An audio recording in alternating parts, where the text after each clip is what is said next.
बबनराव तायवाडेंना जी.आरचा जर वेगळा काय अर्थ कळला असेल तर बबनराव तायवाडेंनी आमच्या समोर यावं, कारण प्रत्येक तहसीलला मराठा समाजाला कुणब्याचं सर्टिफिकेट एक 15 दिवसाच्या कालावधीमध्ये 1000 सर्टिफिकेट वाटायला सांगितलेत आणि कसं नुकसान झालं नाही? अहो तायवाडे साहेब, तुमच्या खरोखर तुम्हाला आम्ही नेते मानत होतो, काय बोलताय तुम्ही? कसं नुकसान झालं नाही बरं? अरे बलुता आलुता भटक्या विमुक्त जाती जमाती या राज्यकर्त्या जमातीच्या स्पर्धेमध्ये टिकणार आहेत का?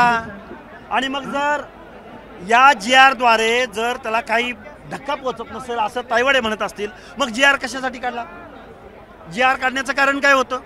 तर त्यामुळं तायवाडे साहेब, आपण ज्येष्ठ नेते आहात, राजकारण करण्यापेक्षा आजपर्यंत ओबीसी ओबीसी ओबीसी ओबीसी म्हणत आलाय आणि आत्ता तुम्ही कुणाचं तरी काहीतरी सुपारी घेतल्यासारखं बोलताय. खरं तर हे बोलणं आम्हाला योग्य वाटत नाही, पण तुमची भूमिका आम्हाला आवडली नाही.